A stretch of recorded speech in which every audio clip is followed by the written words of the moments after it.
എല്ലാ പ്രിയപ്പെട്ടവർക്കും പുതിയൊരു വീഡിയോയിലേക്ക് സ്വാഗതം. തളിർത്ത് പടർന്ന ചെമ്പകമരത്തിൻ്റെ തണലിൽ സദാ ചെമ്പകപ്പൂക്കൾ കൊണ്ട് അഭിഷേകം ചെയ്യപ്പെട്ടുകൊണ്ട് മൂകനായി ഉറങ്ങുന്ന മൂർത്തി. കാലങ്ങളായി ഈ പ്രദേശത്തിൻ്റെ അഴകും അടയാളവുമാണ് ഈ ചെമ്പകമരവും കാവും. ഇപ്പോഴുള്ള ഈ മോടിയും കൽവിളക്കുമെല്ലാം കാലക്രമത്തിൽ പുതുക്കങ്ങളാണെങ്കിലും ചെമ്പകമരത്തിനും മൂർത്തിക്കും നന്നേ പഴക്കമുണ്ട്. ഇതിനപ്പുറം കേരളത്തിൻ്റെയും തമിഴ്നാടിൻ്റെയും അതിർത്തി അലങ്കരിക്കുന്ന വനമേഖലയാണ് സഹ്യപർവ്വതത്തിൻ്റെ ഓരം.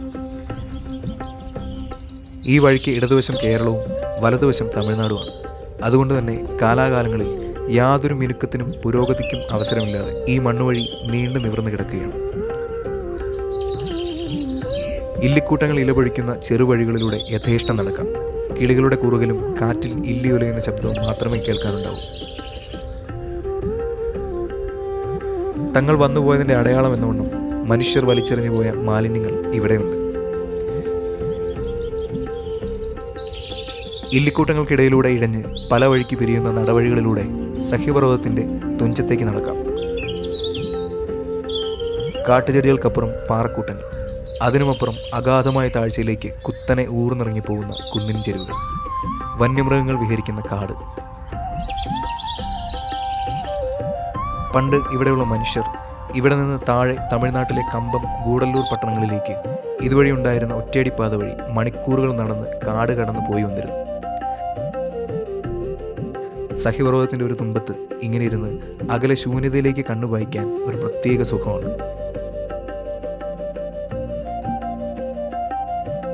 പഴയതും പുതിയതുമായ ഓർമ്മകളുടെ മധുരവും നോവും നുണഞ്ഞ് അങ്ങനെ ഇരിക്കാം. എത്രയോ ലക്ഷക്കണക്കിന് മനുഷ്യരുടെ വിയർപ്പും കണ്ണീരും വീണ് ഉപ്പുറഞ്ഞ കൃഷിനിലങ്ങൾ താഴെ വിശാലമായി പരന്നു കിടക്കുന്നു.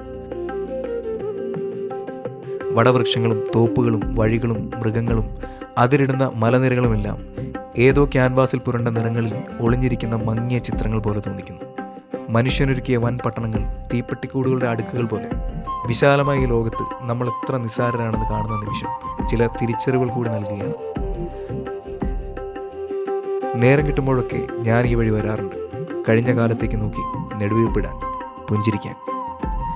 ചെമ്പകമരത്തിൻ്റെ ചുവട്ടിൽ നിന്ന് പെറുക്കിയ പൂക്കൾ കരിമ്പാറമേൽ നിരത്തി. ഈ വശ്യമായ സുഗന്ധം ഇവിടുത്തെ കാറ്റിലും പരന്നൊഴുകട്ടെ. എന്തുകൊണ്ടോ ചെമ്പകപ്പൂക്കളുടെ സുഗന്ധം എനിക്ക് ഏറെ പ്രിയപ്പെട്ടതാണ്. കാലത്തിൻ്റെ ഏതോ കോണിൽ അതിനും മധുരമായൊരു കാരണമുണ്ടാവാം. സമയത്തിൻ്റെ തിരിച്ചിലിൽ കഴിഞ്ഞുപോയ നല്ല നിമിഷങ്ങൾ വേദനിപ്പിക്കുന്ന ഓർമ്മകളായി മാറും. ഏറെ നോവിച്ച് കടന്നുപോയ നേരങ്ങൾ ആശ്വാസം പകരുന്ന ഓർമ്മകളും. ഇതിന് രണ്ടിനും കാരണം ആ നിമിഷങ്ങൾ ഇനി ഒരിക്കലും തിരിച്ചു വരില്ല എന്നറിവായിരിക്കാം. എല്ലാ പ്രിയപ്പെട്ടവർക്കും നന്ദി.